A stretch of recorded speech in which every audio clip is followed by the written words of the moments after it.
족저근막염은 단순한 발 통증이 아니라 시니어의 삶의 질을 결정하는 중요한 건강 문제입니다.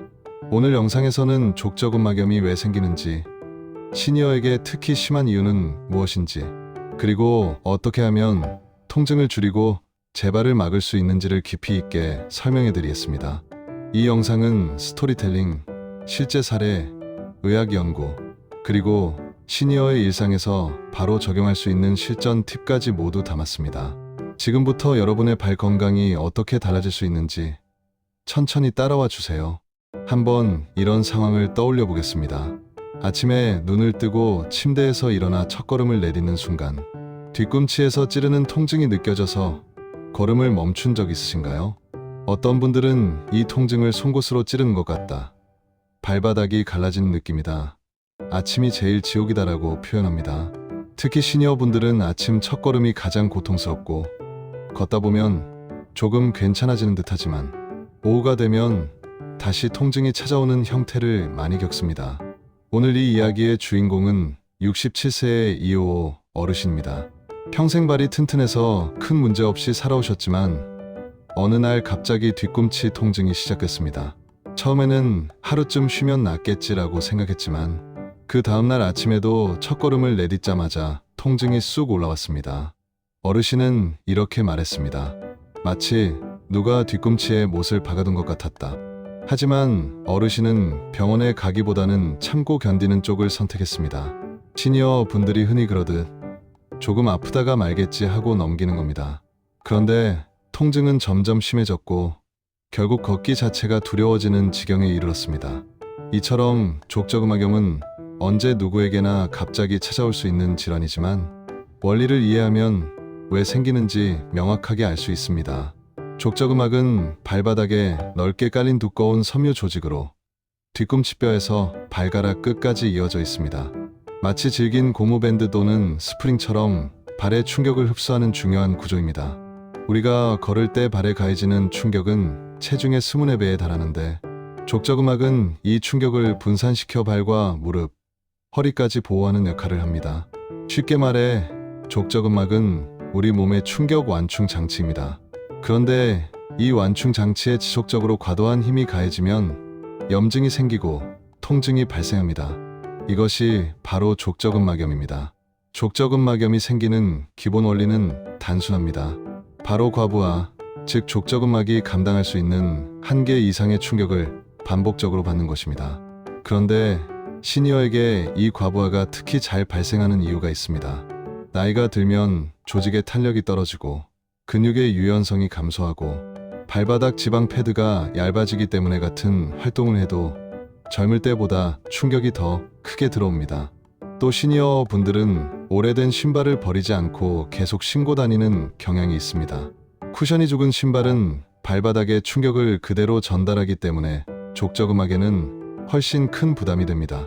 실제로 5년 이상 된 신발은 눈에 보이지 않는 지지력과 쿠션이 거의 사라져 있어 걷는 것만으로도 손상을 일으킵니다. 족저근막염의 원인을 조금 더 구체적으로 정리해 보겠습니다.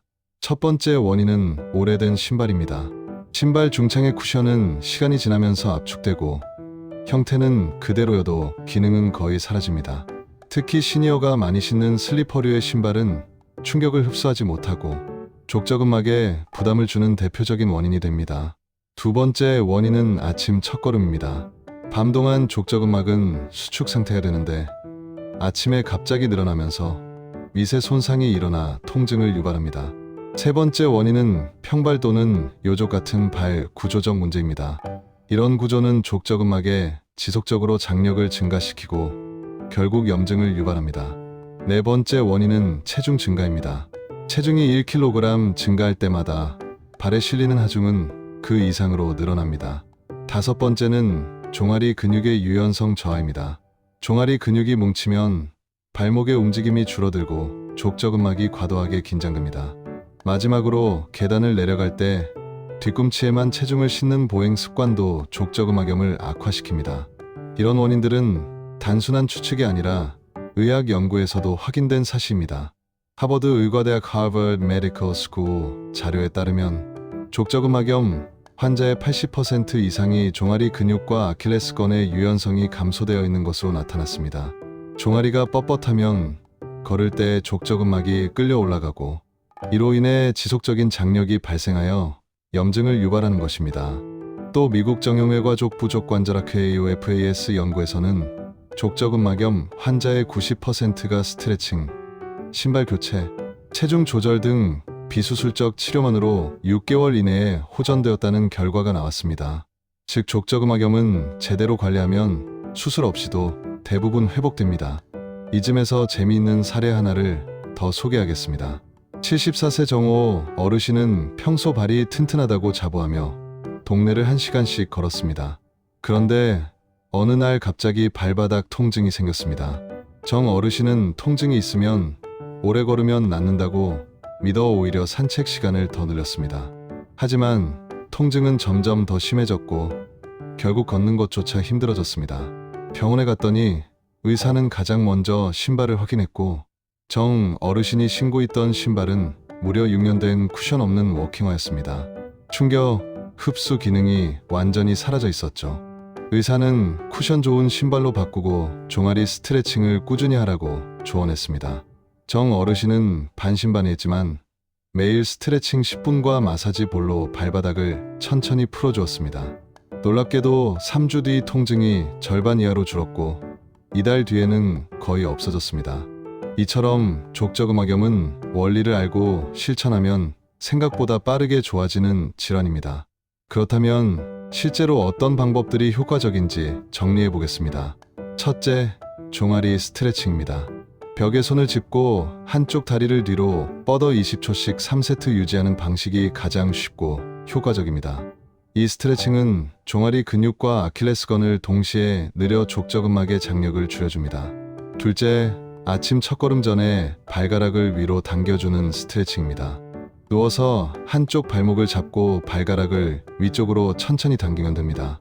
셋째, 쿠션 좋은 신발을 착용하는 것입니다. 특히 뒷굽의 쿠션이 중요하고 앞굽이 너무 딱딱한 신발은 피해야 합니다. 넷째, 체중 관리입니다. 체중이 5kg 줄면 발에 가는 충격은 2030% 줄어듭니다. 다섯째, 마사지 볼이나 골프공을 이용해 발바닥을 천천히 굴리는 것입니다. 단 너무 세게 누르면 오히려 악화될 수 있으므로 살살, 자주가 핵심입니다. 여섯째, 걷기 시간을 점진적으로 늘려야 합니다. 첫날 10분, 다음날 12분, 그 다음 15분처럼 조금씩 늘리는 방식이 효과적입니다. 이쯤에서 중요한 내용을 한번 요약해 보겠습니다. 족저근막염은 결국 과부하가 원인이며 시니어에게는 유연성 감소와 신발 쿠션의 노후화가 가장 큰 원인입니다. 종아리 스트레칭과 쿠션 좋은 신발만으로도 90%의 환자가 호전됩니다. 마사지는 보조 역할일 뿐이며 무리해서 걷는 것은 재발을 유발합니다. 아침 첫걸음을 조심하고 오래된 신발은 과감하게 버리는 것이 중요합니다. 이제 마지막으로 족저근막염을 예방하고 재발을 막기 위한 3가지 원칙을 알려드리겠습니다. 첫째, 아침 첫걸음을 천천히 시작하세요. 침대에서 일어나 급하게 걸으면 통증이 악화될 수 있습니다. 둘째, 오래된 신발은 즉시 교체해야 합니다. 신발은 겉으로 멀쩡해도 쿠션과 지지력은 이미 죽어 있을 수 있습니다. 셋째, 종아리 스트레칭은 양치질처럼 매일 꾸준히 해야 합니다. 한번 좋아졌다고 스트레칭을 멈추면 통증은 언제든지 다시 찾아올 수 있습니다. 이 모든 내용을 정리하며 다시 처음 이야기로 돌아가 보겠습니다. 아침마다 통증 때문에 걷는 것이 두렵던 67세 이호 어르신은 결국 3개월 만에 통증에서 벗어났습니다. 비싼 치료 때문이 아니라 종아리 스트레칭, 적절한 신발, 발 관리 이 3가지 핵심 원칙을 꾸준히 실천했기 때문입니다. 그는 이렇게 말했습니다. 발이 이렇게 중요한 줄 몰랐습니다. 지금은 통증 없이 걷는 것이 얼마나 감사한 일인지 매일 느끼고 있습니다. 여러분도 오늘부터라도 발을 조금만 더 챙겨주시면 지금보다 훨씬 자유롭게 걸을 수 있습니다.